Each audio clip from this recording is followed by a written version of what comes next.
Hello everyone, how are you all? I hope you all good and welcome to Current Affairs in Flux. Let's begin today's daily current affairs. November 26th, we observe National Milk Day, and every year on 26th of November it is observed as the National Milk Day since 2014, and it is observed to commemorate the birth anniversary of the father of India's White Revolution, Dr. Varghese Kurian, where he also nicknamed as Milkman of India. And the main objective of this day is to providing the information about the need and importance of the milk in humans life, whereas the world milk day is observed on 1st of June every year by the United Nations. Next one, November 26th, we observe Indian Constitution Day or Samvidhan Divas. Here, where India is observed 26th of November is as an Indian Constitution Day, and this day is observed to mark the anniversary of the adoption of constitution of the country, where in the year 1949 where the constitution was adopted and it was came into force on January 26th. On this day the constitution was adopted, and this day is aims to spread the importance of constitution and to spread the thoughts and ideas of Dr. B.R. Ambedkar, who is the father of Indian constitution. Next one, railways to start theme based Bharat Gaurav trains. Here the Ministry of Railway is under Ashwini Vaishnav.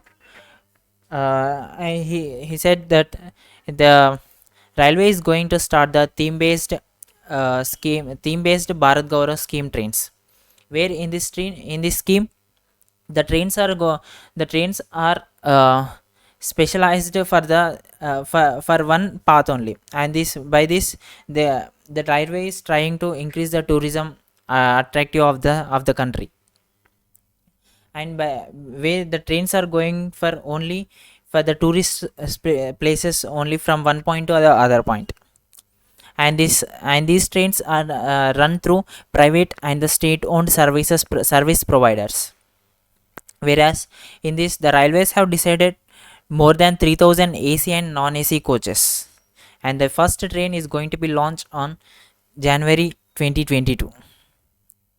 Next one, Jitendra Singh launched India's first virtual science lab for children.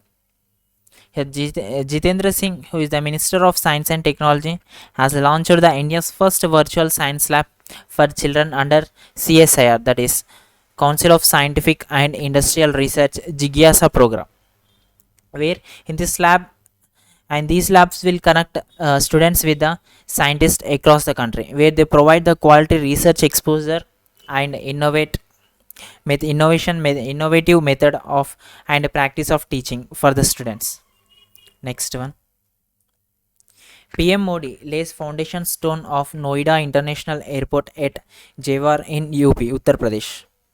Here the Prime Minister Modi has laid this foundation at the Jewar Airport in the Uttar Pradesh, and by this the Jewar Airport is the second international aerodrome in Delhi North Capital Region, and it will become the fifth international airport in the Uttar Pradesh.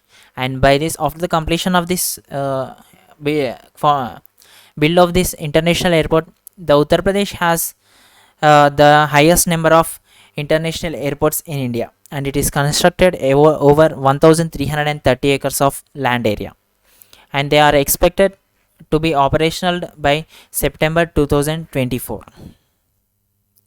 Next one, Nirmala Sitharaman launched Tejaswini and Hausala schemes of Jammu and Kashmir Bank for girls and Shikar and Shikara schemes of Punjab National Bank for development of tourism in Jammu and Kashmir.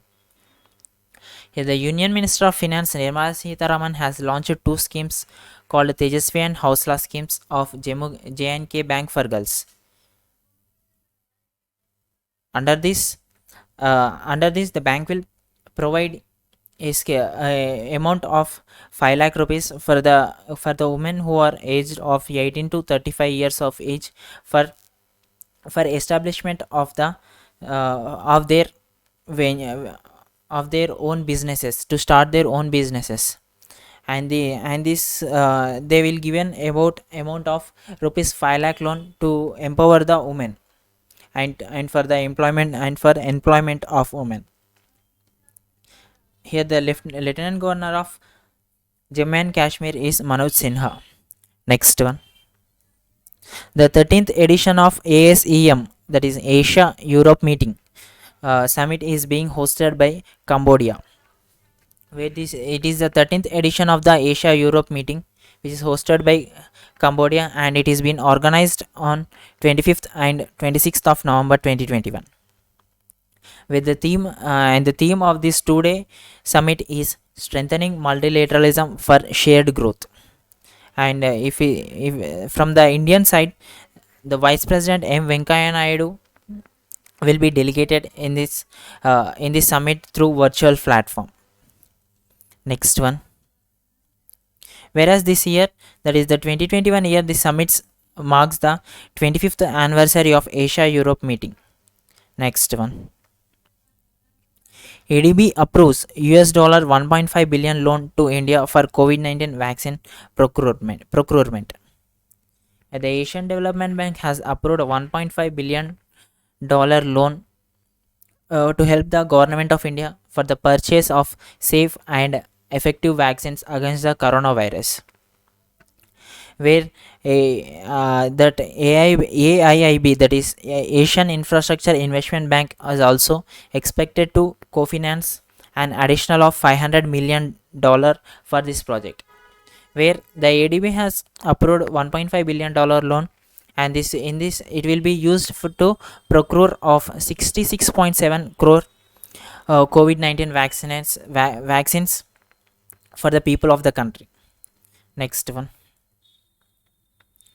the 37th edition of India Indonesia Coordinated Patrol, that is Corpat exercise, held in Indian Ocean.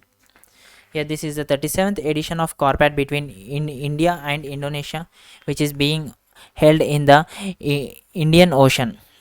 And this Corpat is held twice in a year to ensure safety and security.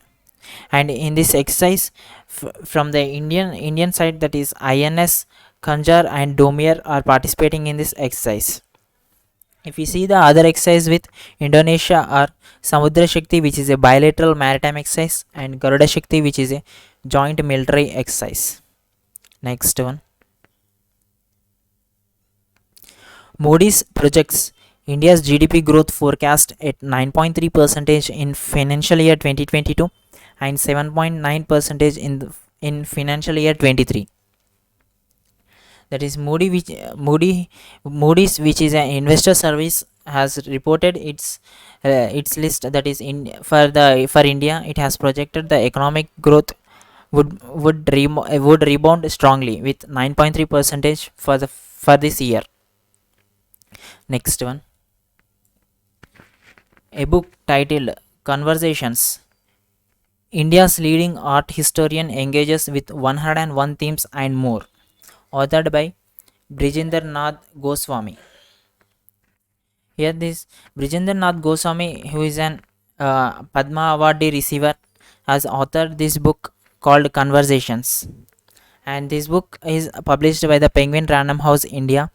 And in this book, here the Goswami explores a wide range of subjects on and around the arts.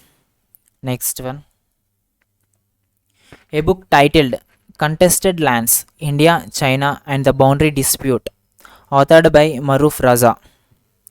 Here the Maruf Raza is a former army officer who authored this book called Contested Lands, India, China and the Boundary Dispute, where in this book he features about the India's boundary making with Tibet and China, and the analysis of the current India-China boundary contestation. Next one. Thank you everyone. Stay safe and stay strong.